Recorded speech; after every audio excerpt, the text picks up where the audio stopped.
Assalamualaikum warahmatullahi wabarakatuh.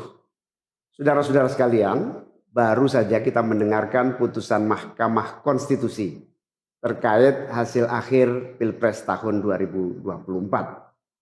Putusan ini sebetulnya tidak mengejutkan. Putusan hari ini mengkonfirmasi bahwa kita semua termasuk MK tak kuasa menghentikan laju pelemahan demokrasi di negeri kita tercinta. Sebagai catatan, kami sangat bangga dengan 3 hakim MK yang menyatakan dissenting opinion. Yang saya muliakan Profesor Saldi Isra, Profesor Eni Nurbaningsih, Profesor Arif Hidayat. Mereka adalah orang-orang yang mulia yang menjadi harapan bagi tegaknya konstitusi dan kembalinya marwah Mahkamah Konstitusi ke depan. Dan mereka akan menjadi catatan indah dan baik dalam sejarah kita berbangsa dan bernegara. Profesor Saldi Isra tadi mengingatkan tentang keadilan substansial, bukan sekedar keadilan prosedural. Ini adalah catatan amat penting yang sayangnya terabaikan dalam proses demokrasi kita akhir-akhir ini. Artinya kita memiliki tugas yang masih panjang. Sebab demokrasi kita sesungguhnya masih ringkih dan harus terus-menerus dijaga dan dirawat. Namun kami masih menerima dan kita semua menghormati keputusan Mahkamah Konstitusi ini sebagai keputusan yang final dan mengikat. Saudara-saudara sekalian, perlu usaha kita semua untuk terus-menerus memperkuat demokrasi. Perlu sensitivitas kita semua untuk terus-menerus menjaga agar amanat reformasi tidak tergerus walaupun proses penggerusannya berjalan pelan-pelan, sedikit-sedikit yang seringkali membuat kita terlena.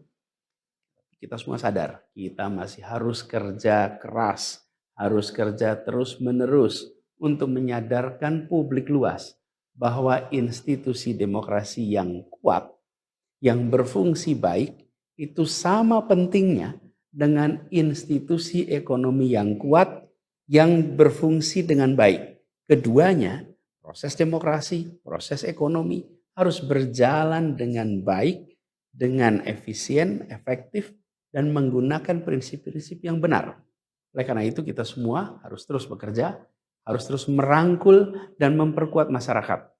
Agar dalam proses demokrasi masyarakat kita bisa kebal terhadap imbalan-imbalan iming-iming jangka pendek dan tahan terhadap ancaman-ancaman dan tidak ada lagi pihak-pihak yang melakukan itu pada masyarakat kita. Saudara-saudara, atas alasan ini semua kami akan terus berkomitmen terhadap gerakan perubahan dengan cita-cita jangka panjang, memperkuat pilar-pilar demokrasi serta menghadirkan keadilan dan kemakmuran bagi semua dalam kesempatan apapun yang bisa kita raih di masa yang akan datang. Cita-cita kita untuk membangun negara yang menjamin keleluasaan berbicara dan kebebasan mengkritik. Negara di mana warganya bebas memilih tanpa iming-iming imbalan sesaat dan tekanan maupun ancaman. Ini tidak akan berhenti. Kita harus terus berjuang bersama-sama. Namun saudara-saudara, kepada seluruh para pendukung yang telah menitipkan aspirasi perubahan kepada kami sebagai capres dan cawapres, kami harus sampaikan. Disinilah ujung perjuangan konstitusional kita dalam Pilpres kali ini. Keputusan MK hari ini menjadi penanda berakhirnya Pilpres tahun 2024. Keputusan MK hari ini menjadi penanda berakhirnya seluruh proses Pilpres 2024. Saudara sekalian, salah satu prinsip demokrasi yang baik adalah peaceful transition of power. Perpindahan kewenangan yang berjalan dengan damai dari presiden petahana yang segera akan berakhir masa jabatannya kepada presiden terpilih. Dengan segala catatan tentang problematiknya proses Pilpres 2024 kali ini, kami berkomitmen untuk menjaga prinsip peaceful transition of power itu. Dan kami memilih untuk menjadi bagian yang terus menjaga, terus membangun mutu demokrasi di Indonesia. Oleh karena itu, pada hari ini kami menyatakan bahwa bagi kami proses Pilpres 2024 telah terlewati seluruh fasenya. Kami sampaikan kepada Pak Prabowo dan Pak Gibran, selamat menjalankan amanat konstitusi, selamat bekerja menunaikan harapan rakyat yang kini diembankan di atas pundak bapak-bapak berdua. Saya sempat berkali-kali ditanya pendapat pribadi tentang Pak Prabowo. Dan saya jawab, beliau adalah seorang patriot.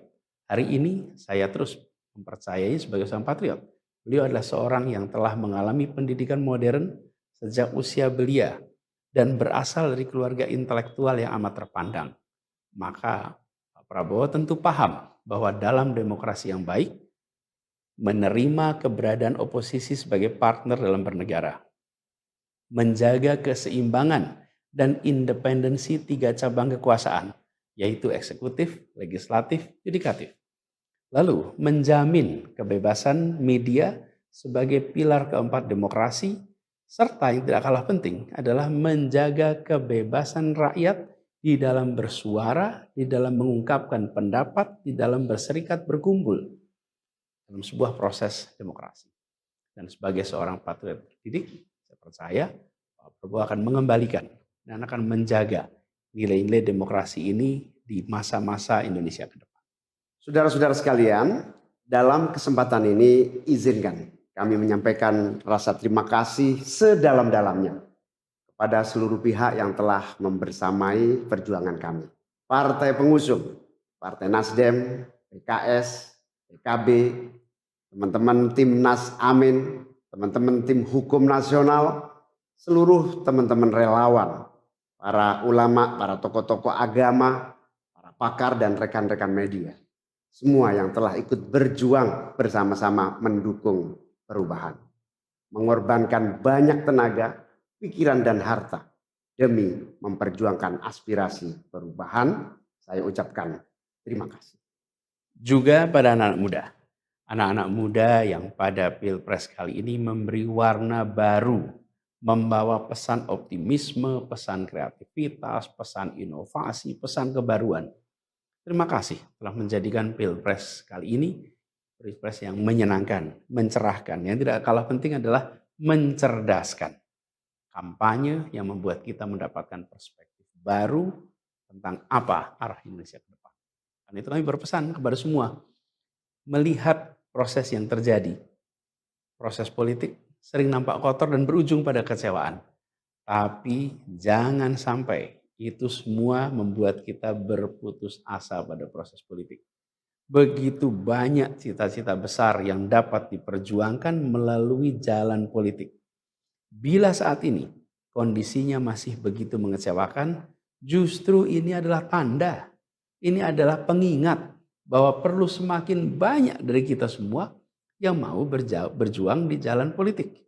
Ini adalah panggilan mereka-mereka yang berintegritas, yang menjunjung tinggi etika, yang memikirkan tentang masyarakat, tentang negara, tentang rakyat, untuk mau masuk di wilayah politik. Bawa kompetensinya, bawa integritasnya, dorong, jangan menyerah, dan jangan putus asa. Jalan perjuangan masih terbentang panjang. Sepanjang usia Republik ini masih terbentang jalan pengabdian untuk melakukan perubahan bagi keadilan, bagi kesejahteraan, bagi kemakmuran kita semua. Dan itu dibutuhkan kemauan untuk mau terlibat di dalam proses politik. Jangan putus asa, mari kita jalan terus untuk perjuangan ini. Teman-teman semua, marilah kita lanjutkan perjuangan. Mengubah yang memang perlu diubah. Melanjutkan perjuangan untuk memperbaiki apa yang memang perlu diperbaiki. Dalam berbagai kesempatan dan ruang yang tersedia di masa yang akan datang. Insya Allah, saya dan Mas Anies akan terus membersamai teman-teman semua di dalam memperjuangkan kebaikan dan perbaikan menuju Indonesia yang adil dan makmur untuk semua. Tetap semangat, jaga stamina, perjuangan masih panjang. Izinkan kami menyampaikan terima kasih. Terima kasih kepada semua. Semoga Allah SWT merahmati negara Republik Indonesia dan melindungi kita semua. Assalamualaikum warahmatullahi wabarakatuh. Halo, halo, apa kabar? Assalamualaikum warahmatullahi wabarakatuh. Nah, banyak yang kena prank kan? Nah, ini kelihatannya setelah menyimak putusan dari Mahkamah Konstitusi yang bahkan kemudian bahkan bukan hanya kita semua ya, tim pengacara 3 juga ngerasa ngapain dibacain lagi putusan itu kalau sudah ketahuan putusannya sama seperti itu. Jadi memang ini banyak orang yang terkejut dengan keputusan dari hakim di Mahkamah Konstitusi ya, karena skornya itu 5-3 ya sekarang ini Mbak Agi ya. 5 menolak gugatan dari pasal 01 dan 03 dan 3 yang dissenting opinion, dan orang-orangnya sebenarnya sudah kita bisa duga. Yang orang mungkin banyak terkejut itu adalah Pak Soehartoyo ya, Ketua MK, karena diperkirakan dia yang akan nantinya jadi game changer gitu kan Mbak Agi ya. Kalau ini kan kenapa Pak Soehartoyo yang diperkirakan mungkin bisa jadi game changer itu karena Pak Soehartoyo ini kan kita ingat kalau MK 90 kemarin, putusan MK 90 dia termasuk 4 orang hakim yang dissenting ya, yang menolak Gibran. Artinya sebenarnya tidak ada alasan lagi kalau sekarang Pak Soehartoyo juga tidak menolak Gibran kan gitu Mbak. Ini yang saya kira rame, ini kita akan bahas karena orang tadinya banyak terbuai merasa wah hakim bakal progresif gitu. Ya tidak jadi hero tidak jadi hero tapi ya jadi aktivis lah ya. Yang diharapkan gitu, aktivis legalisme kan gitu sebenarnya, orang banyak berharap jadi bukan mahkamah kalkulator tapi jadi aktivis legalisme atau hero legalisme lah gitu, kira-kira jadi pahlawan dari hukum. Ternyata enggak juga gitu ya Mbak Aki. Nah ini yang akan kita bahas dalam perbincangan kita kali ini dalam membaca berita di balik berita off the record bersama saya Herzubun Arif. Dan saya Gibeta senang sekali menjumpai Anda pada hari Senin ini, di mana sebagian besar rakyat Indonesia, terutama pendukung 01 dan 03 itu berduka ya, kita melihatnya seperti itu Mas Hersu. Dari berbagai cuitan itu mereka sangat-sangat kecewa dengan hasil yang ada di MK saat ini, dan saya rasa juga ini dari pihak 01 maupun 03 ya, bagaimana kita mendengarkan apa yang dikatakan oleh Pak Mahfud beberapa hari lalu, yang dia berbicara pada sebuah forum itu, kalau tidak salah forumnya juga digelar oleh forum diskusi oleh Mahkamah Konstitusi begitu ya, terus kemudian Mahkamah juga Agung atau Mahkamah Konstitusi? Kalau tidak salah Mahkamah Konstitusi ya, tapi biasanya kan memang ada acara-acara diskusi semacam itu, tapi di luar resmi dari Mahkamah Agung maupun Mahkamah Konstitusi. Nanti kita cek lagi. Tapi yang saya simak memang Pak Mahfud MD diminta untuk berceramah di balik diklatnya Mahkamah Agung, Mbak bicara soal itu juga. Berarti di Mahkamah Agung ya, beberapa hari yang lalu dia membicarakan juga soal sengketa pilpres ini. Begitu juga Anies kemarin ketika diwawancara, dan juga Caimin ketika diwawancara begitu ya, mereka masih sangat-sangat berharap, dan ternyata mereka kemudian hadir hari ini begitu kan, dua pasangan itu 01 maupun 03 keduanya hadir. Saya rasa kehadiran mereka itu masih dalam rangka dengan harapan yang sangat besar agar gugatannya itu dikabulkan. Dan ternyata memang kalau saya menyimak sudah beberapa komentar dari para ahli hukum tata negara dan sebagainya begitu, memang ini sangat-sangat berat gitu, karena apa yang dilakukan oleh 3 hakim itu, yaitu menyatakan dissenting opinion begitu, dan kemudian terutama Hakim Arif Hidayat begitu dengan 50 lebih halaman ya Mas Hersu kalau tidak salah ya. 51 halaman katanya. Halaman untuk paparan dissenting opinion sangat panjang sekali. Begitu juga dengan Hakim Sardi Isra dan juga Eni Nurbaningsih begitu. Dan rupanya dissenting opinion pada sengketa Pilpres PHPU seperti ini baru kali ini terjadi. Jadi rupanya pada tahun 2004, 2009, 2014, 2019 yang lalu tidak ada dissenting opinion. Ini menurut para pakar hukum tata negara ya. Dan kemudian ini ternyata pada tahun ini terjadi seperti ini. Jadi kita bisa tahu bagaimana dapur MK itu bergejolak, bagaimana panasnya situasi di dalam begitu ya Mas Hersu, sehingga mencapai kesepakatan yang seperti ini. Dan seperti kata Mas Hersu, kita yang paling terkejut adalah sikap dari Hakim Ketua MK Soehartoyo begitu, karena sepertinya sebelumnya orang banyak berharap bahwa Soehartoyo ini akan mengabulkan gugatan dari 0103. Ya, kan Pak Soehartoyo juga pernah diwawancara kalau tidak salah di Metro TV, ketika ditanya dia ingin dikenang orang sebagai apa sih, dia ingin dikenang orang baik. Saya kira mulai hari ini cita-citanya sudah tidak akan terwujud. Karena dia yang dianggap mengeprank orang, dia terutama pendukung 01 dan 02 dan civil society, karena lihat lihat ucapan-ucapannya, lihat juga selama proses persidangan itu ada tendensi ke arah situ kan. Seperti apalagi saya sebut tadi bahwa Pak Soehartoyo ini adalah diantara 4 orang hakim yang juga dissenting opinion ketika putusan nomor 90 yang meloloskan Gibran, kan begitu ya. Jadi artinya sejak awal posisi Pak Suhartoyo itu tidak sepakat dengan meloloskan Gibran, karena ya mungkin saja macam-macam pertimbangan, ada pertimbangan hukum dan juga dia tahu dampaknya. Dan setelah melihat dampaknya semacam ini kan, kalau kita menyimak tadi semua permohonan dari 01 itu, karena yang tadi yang dibacakan kan cuma permohonan 01 saja Mbak ya, karena yang akhirnya yang 03 ketika ditanya gimana apakah kalau putusannya sama atau tidak, tadi Todung Mulya Lubis ketua tim hukum dari 03 menyatakan sama. Ya kalau sama nggak usah dibacakan lah gitu, kecuali kalau ada dissenting opinion. Tapi dissenting opinionnya juga sama ternyata 3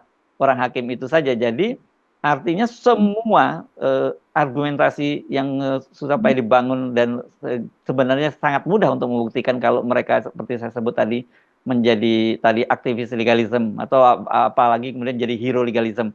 Ya mereka pasti bisa gampang memutuskan bahwa memang ada pelanggaran dari Pak Jokowi. Jadi agak naif kalau kemudian mereka hanya berpegang misalnya soal bansos itu yang dipegang cuma ucapannya Ibu Menteri Sri Mulyani. Padahal kan kemudian para ekonom juga para pengamat bisa menunjukkan bahwa bohong apa yang disampaikan oleh para menteri itu di Mahkamah Konstitusi. Tapi dengan berpegang ucapan itu semua dan itu kemudian ditolak. Dan yang kita juga terkejut misalnya Hakim Mahkamah Konstitusi berpegang pada keputusan Bawaslu bahwa semuanya sudah diproses oleh Bawaslu. Dalam banyak kasus proses yang di Bawaslu itu sebenarnya kan proses yang juga ngaco juga kan. Kita ingat bagaimana soal pembagian susu di Car Free Day itu ada perbedaan antara Bawaslu Pusat dengan Bawaslu Jakarta Pusat kan gitu Mbak ya. Dari situ aja kan jadi kita tahu bahwa ini benar-benar ya omon-omon juga para hakim Mahkamah Konstitusi itu. Jadi saya kira memang kita nggak punya harapan lagi hidup di Indonesia ini karena semua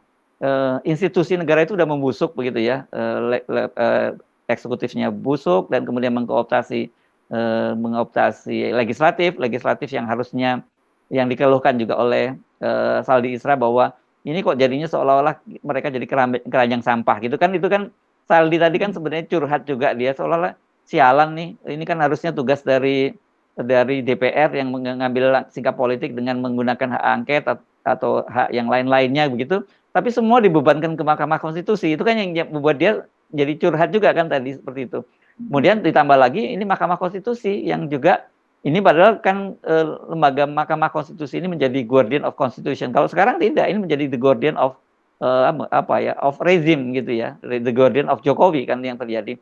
Ya udah rusak memang. Kalau benar juga kalau tadi Mbak Welgi bilang udah bubrah nih kalau orang Jawa nyebutnya begitu.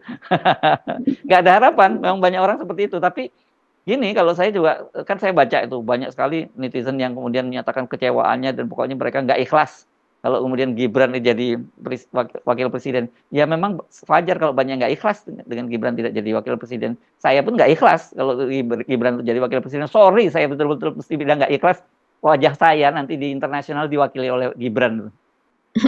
Iya, ya Mas Hersu. Jadi dalam hal ini kita bisa melihat bahwa para hakim konstitusi begitu ya, terutama mereka yang betul-betul menolak keseluruhan gugatan dari 01 maupun 03, kita bisa melihat itu mereka seperti menutup telinga dan menutup mata terhadap berbagai suara rakyat gitu. Dalam hal ini tentu saja suara rakyat yang banyak terdengar begitu di media maupun di media sosial itu adalah mereka yang memiliki ini komunitas gitu biasanya Mas Hersu. Jadi seperti lembaga, terus kemudian suara para guru besar, suara mahasiswa yang tergabung dalam BEM dan sebagainya. Itu sepertinya ya berlalu begitu saja, tidak didengarkan gitu. Mereka pasti tahu tapi ternyata tidak menjadi bahan pertimbangan. Kita tahu pada menjelang tanggal 22 ini ya, menjelang hari Senin ini kemarin misalnya saya lihat itu dari BEM SI, ini bukan BEM UI, BEM UGM, BEM apa, tapi BEM SI, BEM seluruh Indonesia yang tergabung dalam itu, mereka kemudian mengunggah dalam akunnya yaitu soal surat cinta untuk MK Mas Hersu. Mereka menyatakan bahwa pada hari ini 22 April 2024 ini akan menjadi sejarah demokrasi Indonesia, di mana putusan nanti tentang 01, 02, dan 03 ini bukan hanya tentang mereka yang curang dan tidak beretika, tapi adalah merupakan pelajaran gitu, dan hanya MK yang mampu memberikan pelajaran ini kepada rakyat Indonesia, kepada kita semua, memberikan pelajaran kepada mereka yang melakukan kecurangan pada saat Pilpres kemarin.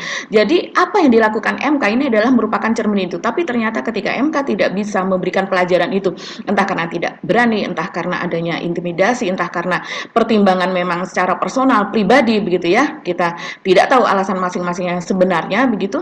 Ini kemudian menjadi anti klimaks. Nah, kalau di BMSI sendiri mereka menyatakan seperti ini, ada beberapa poster yang mereka bikin, Mas Hersu. Ini menyuarakan hati ribuan mahasiswa Indonesia ya. Bagaimana jika semua permohonan ditolak MK? Jawabannya adalah bagaimana jika semua permohonan ditolak MK itu adalah jika MK menolak semua permohonan yang diajukan karena adanya indikasi kecurangan, maka artinya apakah MK membiarkan seorang anak haram konstitusi menjadi pemimpin di negeri ini? Ini sepertinya suara hati Om Hersu ini. Dan kemudian mewakili banyak orang. Tapi nanti saya jelasin mengapa kemudian kita menunjukkan aja bukti-bukti yang terbaru Mbak Agi bahwa memang dia tidak layak untuk menjadi presiden, jadi wakil presiden. Ya nanti kita bisa tunjukkan ya ada peristiwa terbaru ya, berkaitan dengan Gibran. Ya. Terus yang berikutnya poster yang lainnya, ini adalah soal pork barrel. Dari BMSI mengatakan, bukankah politik gendong babi yang dijalankan secara masif dan melibatkan para aparatur negara dengan gelontoran dana negara untuk menjadikan salah satu paslon sebagai jawara dalam kontestasi pemilu kemarin adalah bentuk dari kerakusan akan berkuasa. Nah ini tentunya tidak mungkin kalau para hakim MK begitu yang sangat-sangat senior, mereka adalah guru besar juga, itu tidak mengetahui soal hal ini. Begitu juga ada mereka menyuarakan kembali apa yang dikatakan oleh Romo Magnis Suseno soal etika, dan kemudian ada pilihan antara kekuasaan dan kewarasan, dan ini adalah sebuah simpang yang sangat-sangat berbeda begitu Mas Hersu ya. Jadi selain itu sebetulnya kemarin itu juga Mas Hersu pada hari Ahad ya, selain dari BMSI ini juga rame-rame para guru besar dari Universitas Gadjah Mada, mereka berkumpul di Baleru dan ini dimuat di situs resmi dari UGM, dari Universitas Gadjah Mada. Jadi gajahmada.ac.id kalau tidak salah situsnya itu ya Mas Hersu. Dan mereka mengatakan bahwa sejumlah perempuan ini yang ada satu kelompok sendiri, kebetulan kemarin adalah Hari Kartini, yang mereka ingin agar demokrasi itu diselamatkan lewat putusan berkeadilan. Jadi ini sejumlah akademisi dan guru besar perempuan lulusan UGM, alumni apa dan sebagainya berkumpul, dan kemudian guru besar secara umum dan Sivitas Akademika UGM itu juga menggelar aksi kawal putusan MK. Jadi sebenarnya mengawal yang ada di belakang punggung dari para hakim MK ini, kalau mereka berani, itu banyak sekali Mas Hersu, dari ribuan mahasiswa, dari para akademisi, dari rakyat Indonesia yang tadi siang itu berkumpul di depan gedung MK, yaitu tepatnya di daerah Patung Kuda. Itu jumlahnya jauh lebih besar daripada yang terjadi pekan sebelumnya begitu, dan mereka semua itu juga menginginkan keputusan yang berkeadilan. Ya, tapi apa boleh buat, ternyata keputusannya seperti yang kita dengarkan tadi. Ya, dan karena sebenarnya kalau kita berharap dengan hakim MK itu sebenarnya ya memang itu salah kita sendiri, yang salah bukan hakim MK. Karena proses hakim MK ini kan tahu kita proses ini kan proses politik ya Mbak Agi. Bahkan kan kita beberapa waktu yang lalu ada hakim MK yang diusulkan oleh DPR dan dianggap karena tidak banyak menegasikan putusan-putusannya merugikan DPR, kemudian kan bisa ditarik oleh DPR kan. Jadi ini memang dari sejak awal lembaga ini memang bukan lembaga yang independen begitu. Tetapi kan tetap saja dalam arti di tengah kebobrokan semacam itu orang pulih akal sehatnya dan sebagainya. Tapi ternyata kan tidak ya. Dan saya sih berharap mestinya orang seperti Ibu Eni Nurbaningsih, Pak Arief Hidayat, dan Profesor Saldi itu mundur sekalian aja gitu ya. Ngapain mereka terus ada di situ kan? Kalau dalam terminologi agama kalau ada yang najis itu kan kita terkena semua najisnya, tinggal levelnya aja najisnya, itu najisnya levelnya yang sangat berat yang hanya bisa dibersihkan sampai dengan 7 kali proses gitu, ada air, ada pasir, ada sabun, dan sebenarnya ada yang najis yang rendah, dan menurut saya cukuplah buat mereka kan. Mereka ini kan juga orang-orang yang punya jabatan tinggi juga dan punya gelar akademis tinggi di kampus masing-masing. Mereka kan lebih terhormat kalau mereka kembali ke kampus masing-masing. Saya berharap dalam 1-2 hari ini mungkin kita akan dengar kabar pengunduran diri dari Profesor Saldi Isra, Profesor Eni Nurbaningsih, dan Pak Arief Hidayat gitu ya. Nggak ada gunanya, karena kalau kan orang kemudian akan melanggar ya. Orang itu kan dilihat Anda berkelompok dengan siapa ya, Anda berteman dengan siapa ya. Kalau ikan teri berkumpul dengan ikan teri gitu, ikan tongkol dengan ikan tongkol kan gitu. Tapi kalau Anda kemudian juga masih berkumpul dengan orang-orang yang melegalkan berbagai kecurangan, yang memberikan justifikasi bahwa kecurangan itu legal, bahwa anak haram konstitusi itu bisa jadi seorang pemimpin bangsa di Indonesia, ya mau jadi apa ini? Saya kira banyak sekali anak-anak muda yang saya pernah dengar, banyak sekali kemarin anak-anak muda, anak pinter-pinter itu yang merancangkan, sudah saya pergi pindah aja ke luar negeri deh, nggak ada harapan lagi tinggal di Indonesia seperti sekarang ini gitu. Iya ya Mas Hersu, kita memang prihatin banget ya, prihatin sekali. Dan kebetulan memang 3 hakim yang dissenting opinion itu kalau tidak salah mereka itu profesor semua ya, mereka Semua adalah guru profesor, besar. semuanya profesor, guru besar ya. Ya, semuanya adalah guru besar, profesor yang di mana mereka ini seperti ada di tengah-tengah begitu ya. Mereka tetap ada di MK bersama dengan kawan-kawan yang kemudian menolak putusan tersebut, dan mereka pun juga dipepet oleh para guru besar yang mengirim amicus curiae dan juga terus bersuara di luar sana. Itu kan mereka itu adalah kawan-kawan mereka juga sebetulnya di lingkungan akademisi, di lingkungan kampus begitu.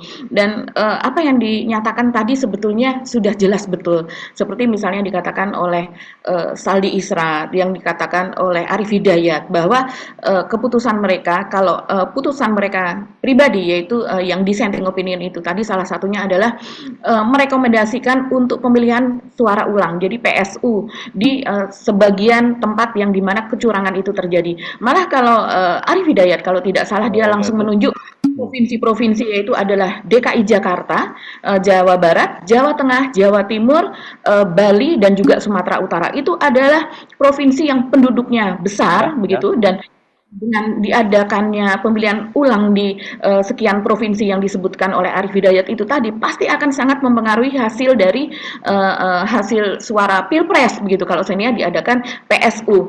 Dan apa yang dikatakan itu ya sebetulnya apa yang kalau saya lihat dari tuntutan dari 01 dan 03 ya itu begitu, dan itu terbukti sebetulnya kan menjadi fakta di pengadilan. Tapi memang kalau saya melihat beberapa pengamat begitu juga, mereka mengatakan bahwa apa yang terjadi pada beberapa hakim yang lain gitu Mas Hersu, seperti misalnya oleh Hakim Soehartoyo misalnya, dia sepertinya menginginkan tidak bisa melihat itu sebagai persoalan etika atau moral gitu, yang segala sesuatu tidak bisa dibuktikan secara 100% gitu. Yang istilahnya beyond reasonable doubt ya, kalau tidak salah, itu adalah alasan yang tidak bisa dipungkiri lagi, dan dia belum menemukan itu. Jadi dia mengatakan bahwa tidak bisa membuktikan intensi dari Pak Jokowi dalam berbagi bansos. Dia tahu ada berbagi bansos, dia tahu ada kemudian survei yang mengatakan bahwa bansos mengaruhi 65% sedikitnya dari suara. Jadi 65% orang yang menerima bansos itu terkonversi suaranya menjadi memilih Prabowo Gibran, seperti itu. Mungkin dia tahu kenyataan itu, tapi karena sempitnya waktu, mereka mengatakan itu tadi kan, karena sempitnya waktu mereka tidak bisa mencari kebenaran secara materi gitu. Jadi aneh kan, saya aneh soal ini, misalnya soal bansos itu kan, mereka juga menyinggung bahwa mereka mengutip dari dalil dari saksi ahli yang disampaikan oleh 02 bahwa berdasarkan survei itu tidak terbukti bahwa ada korelasi antara orang yang menerima bansos dengan pilihan. Tetapi mereka mengabaikan fakta bahwa ada ahli ekonometrika yang dari UI yang menunjukkan bahwa ada data semacam itu. Gimana cara memahaminya? Justru ekonometrika itu malah sudah menunjukkan model. Kalau yang tadi, kalau survei itu kan hanya lebih pada persepsi saja kan sebenarnya Mbak ya. Jadi sebenarnya valid, cuman mereka mengakui itu, tapi mungkin belum sekarang waktunya digunakan. Kan ngeles saja itu. Kenapa nggak mereka lakukan itu, yang makanya kita sebut sebagai, ya mereka belum sampai menjadi judicial activism gitu ya, menjadi seorang aktivis judicial, apalagi menjadi hero nggak bisa seperti itu deh. Iya, betul sekali. Jadi memang mereka memang ini soal keberanian ya Mas Hersu, soal keberanian, terus kemudian juga nasib ke depan, tidak hanya nasib dia sendiri sebagai seorang hakim, tapi juga nasib keluarganya, begitu.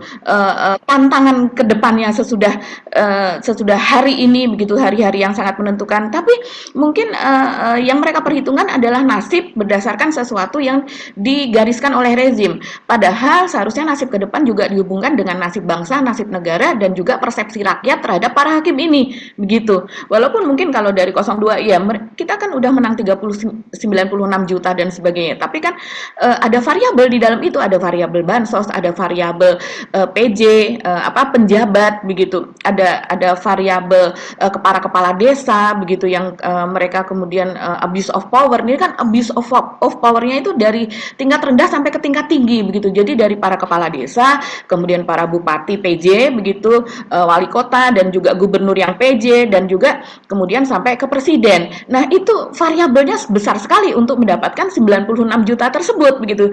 Jadi kita bisa melihat bahwa 96 juta ini tidak melulu bahwa mereka itu mendukung Prabowo Gibran kalau seandainya mereka tidak mendapatkan bansos, mereka tidak menerima ancaman, mereka tidak berada dalam lingkup, bahkan untuk diwawancara saja mereka rakyat ini di tingkat bawah kan tidak berani karena memang ada ancaman bahwa kalau seandainya ini mereka bansosnya akan dicabut dan sebagainya. Dan kalau kita misalnya ada lembaga survei ya yang akhirnya menyatakan bahwa dia gagal melakukan survei karena dilarang oleh kepala daerahnya dan takut kalau nanti hasil surveinya berbeda akan tidak kebagian bansos. Kan ada semacam itu dan itu tidak diperhitungkan gitu. Belum lagi misalnya mereka cuma mengutip dari Kompas bahwa tidak ada korelasi antara pembagian bansos dengan pilihan pada Pilpres.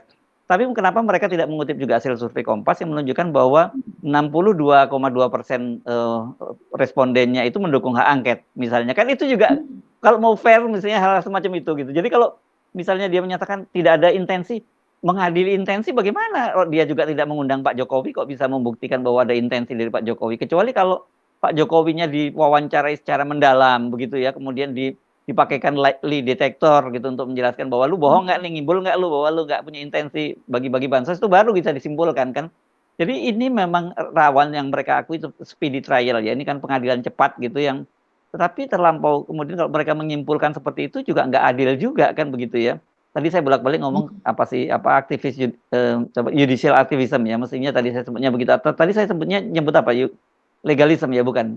Mestinya ini orang kita mesti lihat orang-orang seperti yang konsisten, orang seperti Pak Saldi, orang seperti Pak Arief gitu belakangan Ibu Eni mungkin menurut saya sudah bukan lagi levelnya judicial activism tapi judicial hero jadinya sekarang mereka ini kan. Jadi saya kira jadi pahlawan lah.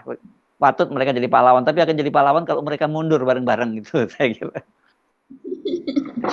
Iya, ini juga berhubungan dengan semangat ini juga ya Mas Hersu, kebijaksanaan mungkin ya, kebijakan wisdom begitulah ya. Kalau kita melihat apa yang dikatakan oleh Hakim Arief Hidayat, itu saya merinding betul ketika dia menutup orasinya, membacakan pendapatnya itu dengan dia mengucapkan kembali sumpah hakim ketika dia.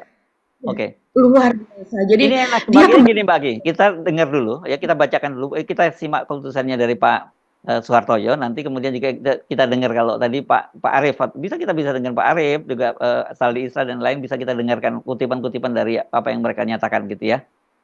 Konklusi, berdasarkan penilaian atas fakta dan hukum sebagaimana diuraikan di atas, Mahkamah berkesimpulan eksepsi termohon dan eksepsi pihak terkait berkenaan dengan kewenangan Mahkamah serta eksepsi pihak terkait mengenai tenggang waktu pengajuan permohonan dan kedudukan hukum adalah tidak beralasan menurut hukum. Mahkamah berwenang mengadili permohonan aku. Permohonan diajukan masih dalam tenggang waktu yang ditentukan oleh peraturan perundang-undangan. Pemohon memiliki kedudukan hukum untuk mengajukan permohonan aku. Eksepsi termohon berkenaan dengan pokok permohonan adalah tidak beralasan menurut hukum. Permohonan pemohon tidak beralasan hukum untuk seluruhnya.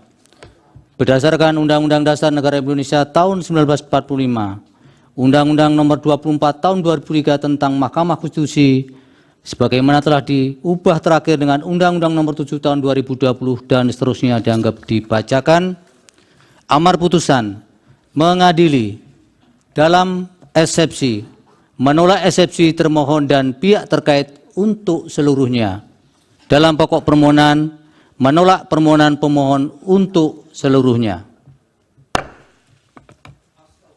Pendapat berbeda atau dissenting opinion. Terhadap putusan Mahkamah Konstitusi aku terdapat pendapat berbeda atau dissenting opinion dari 3 orang hakim konstitusi, yaitu Hakim Konstitusi Saldi Isra, Hakim Konstitusi Eni Nurbaningsih dan Hakim Konstitusi Arif Hidayat sebagai berikut. Selain berkenaan dengan PJ, kepala daerah, kepala desa termasuk salah satu aparatur negara yang kerap didalilkan pemohon, khususnya terkait dengan netralitas aparatur penyelenggara. Ikhwal hal tersebut didasarkan pada fakta di persidangan, terdapat banyak laporan kepada pengawas pemilu terkait dengan netralitas PJ kepala daerah, karena dinilai memihak kepada salah satu pasangan calon. Selain itu, pengerahan kepala desa pun menjadi fakta yang dilaporkan dan juga muncul di persidangan. Setelah membaca keterangan Bawaslu dan fakta yang terungkap di persidangan, serta mencermati alat bukti para pihak secara saksama, saya menemukan bahwa terdapat masalah netralitas PJ kepala daerah dan pengerahan kepala desa yang terjadi, antara lain di Sumatera Utara, Jakarta, Banten, Jawa Tengah, Kalimantan Barat, dan Sulawesi Selatan.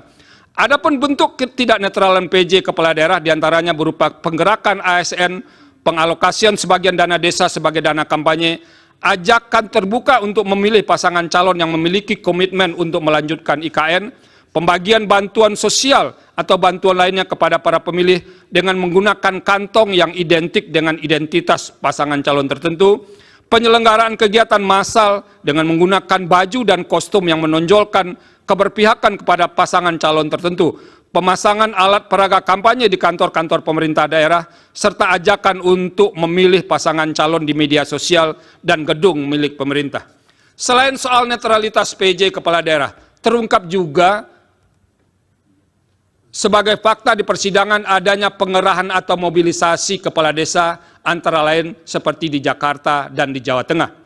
Berbagai bentuk ketidaknetralan tersebut telah dilaporkan kepada Bawaslu dan sebagiannya terbukti. Terhadap lapor yang terbukti tersebut, Bawaslu telah merekomendasikan kepada instansi terkait seperti Komisi Aparatur Sipil Negara untuk menindaklanjuti karena terbukti melanggar peraturan perundang-undangan lainnya. Berkaitan dengan ketidaknetralan tersebut, KSN pernah merilis hasil survei pada Desember 2023 yang menunjukkan bahwa sebagian PJ kepala daerah dinilai belum optimal dalam pengawalan netralitas ASN. Salah satu penyebab utamanya adalah intervensi politik sehingga membuat ASN melanggar netralitas. Sementara itu sebagian laporan yang disampaikan kepada Bawaslu dinilai tidak terbukti karena tidak memenuhi syarat formil atau material. Namun Bawaslu tidak memberitahu kekurang lengkapan syarat dimaksud. Hal demikian sebenarnya dapat dipandang sebagai cara Bawaslu menghindar untuk memeriksa substansi laporan yang berkenaan dengan pelanggaran pemilu. Meskipun demikian, saya berkeyakinan bahwa telah terjadi ketidaknetralan sebagian PJ kepala daerah, termasuk perangkat daerah, yang menyebabkan pemilu tidak berlangsung secara jujur dan adil. Semua ini bermuara pada tidak terselenggaranya pemilu yang berintegritas. Dengan demikian, dalil pemohon aku beralasan menurut hukum. Menimbang bahwa berdasarkan seluruh pertimbangan hukum di atas, dalil pemohon sepanjang berkenaan dengan politisasi bansos dan mobilisasi aparat atau aparatur negara, penyelenggara negara adalah beralasan menurut hukum. Oleh karena itu, demi menjaga integritas penyelenggaraan pemilu yang jujur dan adil, maka seharusnya Mahkamah memerintahkan untuk melakukan pemungutan suara ulang di beberapa daerah sebagaimana yang disebut dalam pertimbangan hukum di atas. Terima kasih. Dalam rangka melaksanakan prinsip rule of ethic dan agar semua penyelenggara negara tunduk pada nilai etika yang luhur yang terdapat di dalam Pancasila, maka pelaksanaan rule of ethic perlu ditegakkan oleh suatu mahkamah etik nasional. Sehingga penyimpangan etika dalam penyelenggaraan negara dapat dihindari, khususnya cawe-cawe presiden dalam pemilu di masa-masa yang akan datang yang tidak hanya merupakan tindakan abuse of power, tapi juga abuse of ethic. Perlu juga dibuat undang-undang lembaga kepresidenan yang memuat secara rinci, detail, uraian tugas pokok dan fungsi presiden sebagai kepala negara sekaligus sebagai kepala pemerintahan. Demikian catatan saya yang termuat pada dissenting opinion dalam perselisihan hasil pemilihan umum presiden tahun 2024 sebagai ikhtiar untuk menjaga dan menegakkan negara hukum yang demokratis yang berketuhanan sesuai dengan nilai-nilai luhur Pancasila. Selanjutnya saya akan lebih jauh mempertimbangkan pokok-pokok permohonan para pemohon yang dianggap penting di samping dalam rangka untuk tetap menjaga nyala obor demokrasi di bumi pertiwi yang belakangan ini telah mulai meredup karena tangan-tangan oligarki yang merusak dan meninggalkan noda hitam dalam kanvas perjalanan demokrasi bangsa. Semua dalil-dalil dianggap terbukti berlawanan dengan hukum, oleh karena itu harusnya dikabulkan. Konklusi, Mahkamah Konstitusi semestinya berwenang untuk mengadili, kemudian eksepsi termohon dan pihak terkait tidak dapat diterima dalam pokok permohonan, mengabulkan permohonan untuk sebagian, memerintahkan untuk dilakukan pemilihan suara ulang di provinsi yang terbukti, Provinsi DKI, Provinsi Jawa Barat, Provinsi Jawa Tengah, Provinsi Jawa Timur, Provinsi Bali, dan Provinsi Sumatera Utara. Terakhir, perlu saya sampaikan, demikian pendapat berbeda dissenting opinion yang saya sampaikan dalam perselisihan hasil pemilihan umum Presiden tahun 2024. Hal ini saya lakukan sebagai wujud tanggung jawab moral dan penilaian profesional atau professional judgment sebagai seorang hakim konstitusi sekaligus sebagai akademisi yang independen yang memutus sesuai dengan kewenangan serta kemampuan dan kapabilitasnya yang kelak akan saya pertanggungjawabkan kehadirat Tuhan Yang Maha Esa, Allah Subhanahu wa Ta'ala, sebagaimana sumpah saya sebagai seorang hakim yang perlu saya bacakan pada kesempatan ini. Demi Allah, saya bersumpah bahwa saya akan memenuhi kewajiban hakim konstitusi dengan sebaik-baiknya dan seadil-adilnya, memegang teguh Undang-Undang Dasar Negara Republik Indonesia tahun 1945 dan menjalankan segala peraturan perundangan dengan seluruh-seluruhnya menurut Undang-Undang Dasar Negara Republik Indonesia tahun 1945 serta berbakti kepada nusa dan bangsa. Sumpah hakim konstitusi yang diucapkan tak kala saya dilantik pertama kali menjadi hakim konstitusi bersifat final and binding di dunia maupun di akhirat bagi seorang hakim. Oleh karenanya, sumpah dan keyakinan hakim menjadi kunci keadilan bagi masyarakat. Selain itu, pudar dan menurunnya standar etik khususnya bagi penyelenggara negara menjadi musabab perlu adanya kepedulian akan pentingnya menjaga keseimbangan antara penegakan hukum, rule of law, dan penegakan etik atau rule of ethic sesuai dengan nilai-nilai luhur Pancasila. Jikalau ini tidak dilakukan, maka akan terjadi tragedi berhukum dan berkonstitusi di negara hukum yang demokratis berdasarkan Pancasila yang dapat menjauhkan kita dari cita-cita menuju negara Indonesia yang hebat, bermartabat, dan unggul dalam segala bidang. Terima kasih. Assalamualaikum warahmatullahi wabarakatuh. Ya memang saya melihat Pak ini sejak awal udah konsisten, kelihatannya sudah sampai kalau level agamanya udah level makrifat ini Pak Arief nih. Ya kan dia ingat dulu pada waktu putusan ini Mbak Agi, putusan 90 kan Pak ini pernah rupanya selama berhari-hari menggunakan kemeja hitam dan pakaian hitam gitu karena tanda duka cita. Terus kemudian sempat kita menyampaikan pengarahan di kantor Kementerian Menkumham ya, ada sebuah forum, dia menyatakan bahwa dia sedang berduka cita karena kasus putusan MK 90. Jadi saya kira memang sudah waktunya Pak Arief, tempat Anda itu tidak di situ. Tempat Anda itu kembali ke kampus ya di Universitas Diponegoro dan juga kembali menjadi seorang guru besar yang mengajarkan kebijakan kepada para mahasiswa-mahasiswa hukum, sehingga nantinya ketika mahasiswa hukum itu ada yang jadi lawyer, ada yang jadi hakim, ada yang jadi jaksa, ya memang betul-betul mereka ingat kembali bahwa sebenarnya di motonya di hukum itu kan bahwa walaupun besok itu walaupun langit sampai runtuh tapi kan keadilan itu harus ditegakkan gitu. Kalau cuma tekanan dari Jokowi aja ya buat itu kan terlalu cemen, harusnya dengan semangat bahwa tadi langit nggak runtuh kok kalau misalnya mereka itu dipecat oleh Pak Jokowi gara-gara ngelawan Pak Jokowi kan gitu. Paling apa sih? Nah, cuman problemnya kan yang kita nggak tahu apakah mereka juga punya persoalan hukum gitu yang khawatir kalau sampai ini dibongkar-bongkar sama dengan para politisi yang nggak berani melakukan hak angket di DPR kan Mbak Agi. Iya, iya, benar sekali Mas Hersu. Jadi saya rasa ini adalah sebuah tamparan keras juga kepada para akademisi, kepada doktor hukum dan juga para guru besar hukum terutama dan juga bidang sosial yang lainnya untuk bagaimana mereka, saya rasa sesudah kejadian hari ini mereka akan memasukkan kuliah soal etika dan juga soal moral ke dalam setiap mata kuliah yang mereka ajar. Saya rasa begitu.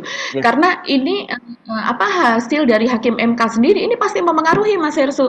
Ini kan akan menjadi presiden dan ini akan menjadi tolak ukur bahwa tahun 2029 nanti bahkan bisa jadi pembagian bansos itu akan lebih besar-besaran lagi begitu, mengingat itu akan masuk ke mereka yang akan berkuasa ini akan menjadi incumbent, di mana memang betul-betul dari tangan mereka bisa melakukan segala sesuatunya, kebijakan bisa mereka atur, bisa mereka ubah semaunya.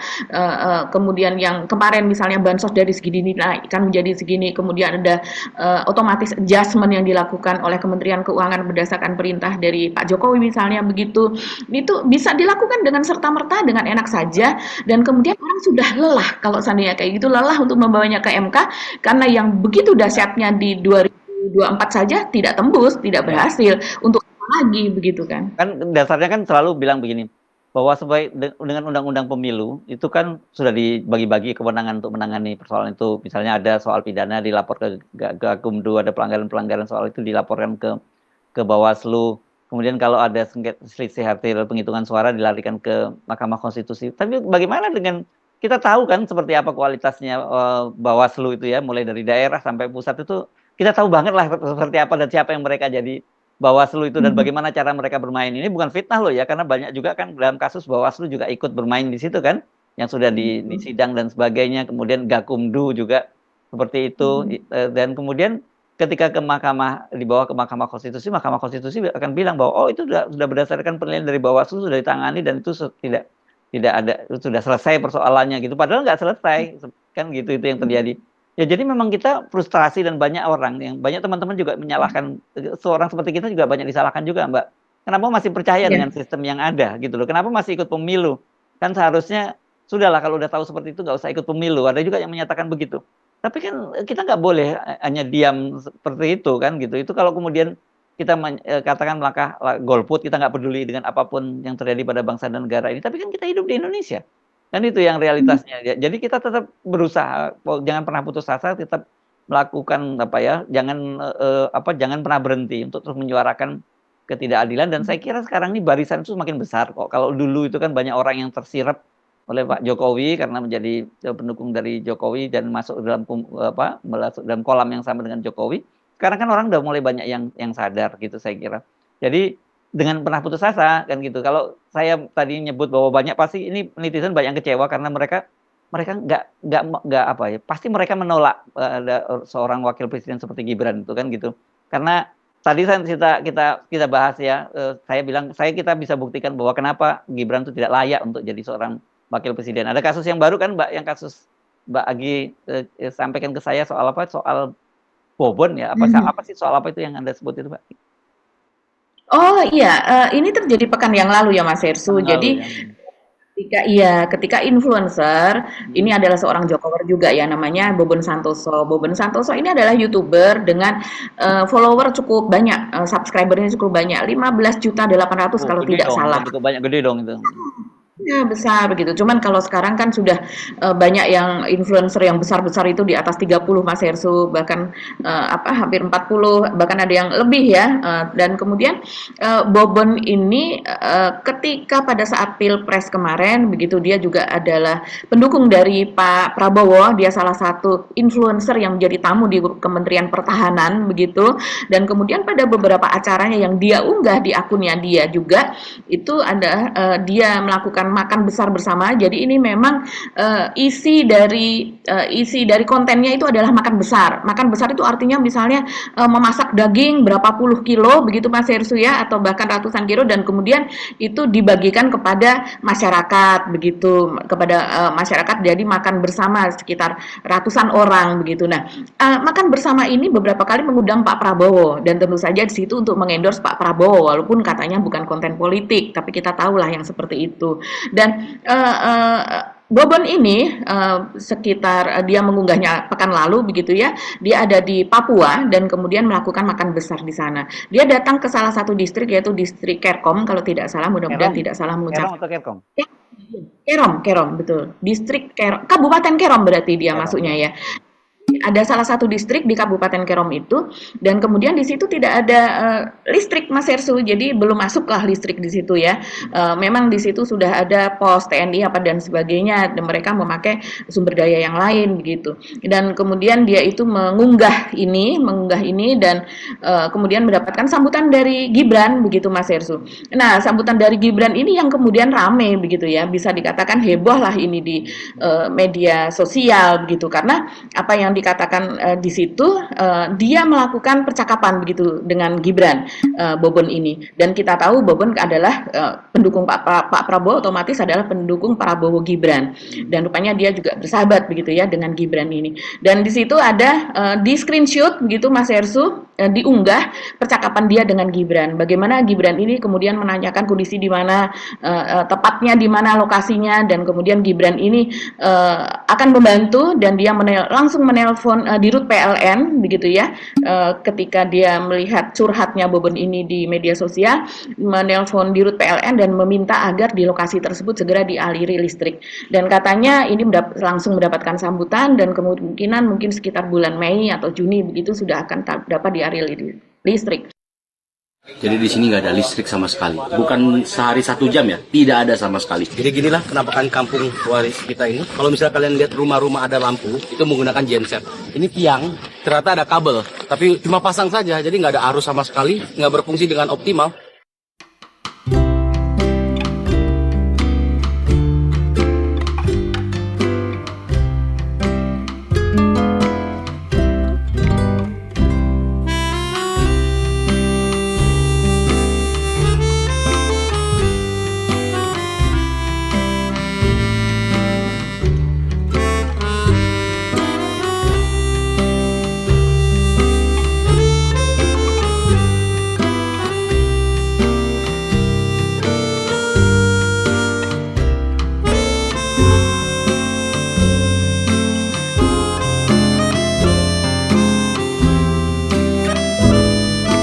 Nah, disinilah ada yang tentu saja yang pendukung Gibran begitu ya Mas Hersu, atau bagian dari subscriber dari Bobon, influencer besar ini ya, yang kemudian memuja-muja lah apa yang terjadi. Tapi kalau kita melihat, ini banyak sekali juga influencer yang kritis ya, karena ini kemudian diunggah oleh berbagai media yang lain rame, dan yang kritis mungkin agak sama seperti kita.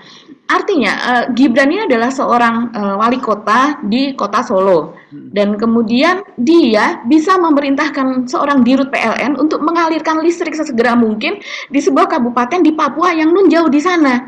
Yang kita bisa melihat dalam hal ini, lah Bupati Papuanya ngapain aja selama ini kalau memang mereka bisa demikian, dan lebih jauh lagi Pak Jokowi hampir 10 tahun ngapain aja kalau ternyata keputusan untuk mengaliri listrik di daerah itu adalah di tangan Gibran, bukan di tangannya Pak Jokowi begitu kan. Dan kalau seandainya memang semudah itu mengalirkan listrik di sebuah kabupaten yang nun jauh di Papua sana, alirilah di semuanya begitu.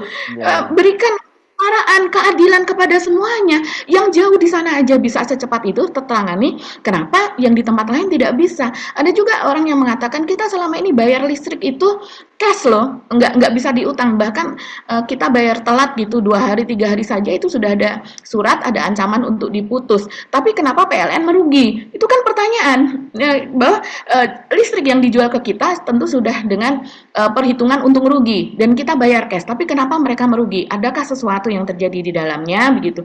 Dan terutama kalau kembali kepada ini, kita melihat Inilah yang bentuk abuse of power. Kita bukan tidak mau Papua dialiri listrik, kita pengennya Papua semuanya dialiri listrik. Tapi bukan dengan cara penggunaan kekuasaan seperti ini yang memperlihatkan sesuatu hanya untuk propaganda, hanya untuk menaikkan citra, dan kemudian ini selain abuse of power juga mungkin ini adalah bentuk apa ya, Mas Hersu, bahwa privilege gitu ya, privilege saya sebagai anak presiden, apakah wali kota dan bupati yang lain bisa serta-merta menelpon PLN dan minta sesuatu daerah dialiri? Kan tidak.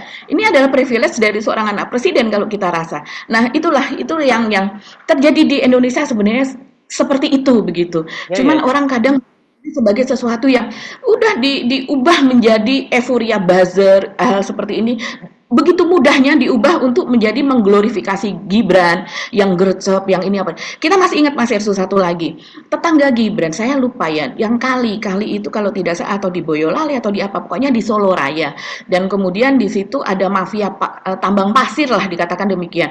Itu ada yang melaporkan kepada Gibran. Gibran menjawabnya adalah dengan ya itu udah di luar wewenang saya, sudah di luar daerah kekuasaan dia begitu, karena dia ada di Solo, tapi itu ada di Solo Raya di tetangganya. Tapi dia mengatakan dia mungkin akan memention sesama bupati yang ada di sana begitu kan. Nah, tapi kalau yang ini begitu dalam ketika itu kan belum masuk ke Pilpres, belum heboh seperti sekarang nama Gibran.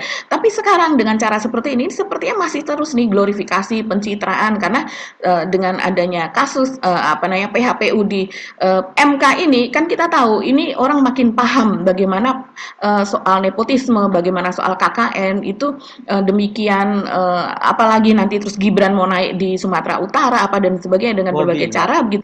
Bobi menantu Pak Jokowi di Sumatera Utara yang makin rame belakangan ini begitu beritanya Mas Hersu, itu membuat orang makin paham, oh ini yang disebut nepotisme begitu. Makanya itu tadi saya sebut bahwa ya saya jujur aja ini banyak yang tidak ikhlas gitu. Termasuk saya juga tidak ikhlas ketika jadi karena memang ya itu tadi dia dari sisi itu hierarki aja tidak paham kan begitu. Seharusnya kan dia tahu tahu diri, menyebut itu nggak melakukan semacam itu bukan kewenangan saya, mestinya dia nggak masuk wilayah itu. Ya bagaimana mungkin seorang direktur PLN nggak gercep itu karena tahu dia anak presiden dan kemudian peluang dia untuk jadi wakil presiden ini kan sedang proses di Mahkamah Konstitusi. Tapi kan nggak boleh seperti itu. Negara itu ada aturannya, ada hierarkinya, ada birokrasinya yang harus ditaati semua. Benar seperti Anda katakan tadi. Kalau gitu nanti semua daerah yang belum teraliri listrik itu tinggal aja mention kalau ada influencer yang mention ke Gibran dan itu diselesaikan gitu. Yang pusing kepala nanti direktur PLN-nya karena kan soal ini kan soal distribusi begitu itu bukan sesederhana itu. Soal listrik itu ada masalah suplai daya di tempat itu, ada soal distribusi dan sebagainya. Dan harus juga dipikir ini kan ini perusahaan walaupun perusahaan negara dia mikirin bisnis juga kan. Bagaimanapun kan sekarang ini PLN itu termasuk perusahaan yang banyak meruginya kan gitu. Itu yang harus dihitung gitu loh. Jadi memang ya keputusan kita sejak awal menyatakan bahwa putusan Mahkamah Konstitusi itu memang sepakat kita dengan banyak tokoh termasuk Ibu Mega yang menyatakan ya ini tanda-tanda hal yang buruk gitu ya, kita akan memasuki era yang buruk dengan ditetapkannya Prabowo dan Gibran sebagai presiden dan wakil presiden Mbak Agi ya. Apalagi dengan situasi sekarang yang ya ekonomi kita memburuk, kemudian juga geopolitik global yang makin memanas. Jujur kalau mau ditanyain, saya nggak punya harapan apapun terhadap Prabowo dan Gibran. Syukur kalau mereka bisa bagus, tapi saya tidak berharap daripada nanti kena prank lagi seperti kita berharap terhadap Pak Soeharto di Mahkamah Konstitusi. Iya ya, dan yang menarik juga begitu ya yang lainnya jika kita kembali kepada hasil putusan MK tadi terutama untuk ketiga hakim yang dissenting opinion begitu ya Mas Hersu, kalau seandainya memang tidak ada apa-apa begitu ya, salah satunya kan dikatakan oleh Ibu Eni Nurbaningsih yang mengatakan bahwa dia yakin bahwa PJ Gubernur itu melanggar netralitas, kan itu salah satu keberatan dari 01 maupun 03 gitu, karena PJ Gubernur, Bupati, Wali Kota itu kan kemudian ditunjuk dari pusat begitu Mas Hersu. Juga soal misalnya salah satu mungkin tanpa menyebut Bekasi, tapi misalnya dengan mereka memakai seragam tertentu, berwarna tertentu, dengan nomor tertentu, yaitu adalah 02 dan sebagainya, juga di tempat-tempat yang lain begitu. Nah, ini kan menarik banget ketika mereka kemudian membuat kesimpulan begitu, bahwa harus dibuat job description, hak dan kewajiban dari seorang presiden oleh lembaga kepresidenan begitu ya, dengan dengan jelas, dengan detail, yaitu apa saja hak-hak presiden, apa saja kewajiban presiden, dan kemudian apa yang tidak boleh dia lakukan, termasuk soal bansos, bagi-bagi bansos dan sebagainya. Nah, kalau seandainya mereka memang tidak bertendensi untuk melihat itu sebagai sebuah kecurangan, mereka tentu tidak akan merekomendasikan ini dalam dissenting opinion-nya, begitu kan? Tapi ternyata itu menjadi salah satu rekomendasi yang mereka katakan bahwa seorang presiden itu harus jelas. Dan kalau kita lihat di luar negeri, Mas Hersu, itu kan mereka juga bagi-bagi bansos dalam bentuk cash transfer, dalam bentuk subsidi, seperti petani mendapatkan subsidi pupuk, subsidi benih, itu terjadi bahkan di Amerika saja masih subsidi sampai sekarang. Nah, cuma di beberapa negara demokrasi seperti Indonesia, mereka jelas ada aturannya bahwa misalnya 6 bulan atau 1 tahun sebelumnya itu yang namanya presiden dilarang untuk membuat kebijakan yang dapat membuat dirinya terpilih kembali atau dia bertendensi untuk mendukung orangnya, kemudian itu subsidinya itu membuat orang memilih kroninya begitu. Yes, oke. Saya kira kita semua tinggal tinggal menunggu sekarang hari-hari. Mudah-mudahan saja tidak seburuk yang seperti kita bayangkan. Tetapi tanda-tanda pemburukan itu kan sudah sebenarnya terlihat tadi ya. Kalau saya sebut tadi, karena semua lembaga institusi negara itu kan mengalami pembusukan begitu ya. Nggak tahu, siapa tahu mungkin memang ini cara lain supaya cepat terjadi perubahan. Ya semuanya harus membusuk dulu gitu. Kalau nggak membusuk, semua nggak akan ada berubah-ubah nih bangsa ini, Mbak Agi. Gitu ya. Ya bisa ada kehendak Allah di situ ya, segala sesuatu begitu, walaupun bukan ridho Allah tapi atas pengetahuan Allah begitu kan. Semua takdir itu ya, daun kering pun jatuh itu pun itu atas semua takdir Allah begitu. Ada pembunuhan atas pengetahuan Allah, tapi mungkin itu bukan atas ridhonya. Jadi kemungkinan ya seperti kata Mas Hersu, semuanya membusuk dan kita memulai dari 0% itu tadi. Oke, baik. Sampai ketemu lagi, tetap semangat ya. Jangan putus asa. Kita akhiri, wajib kita pamit. Saya sebenarnya Arif.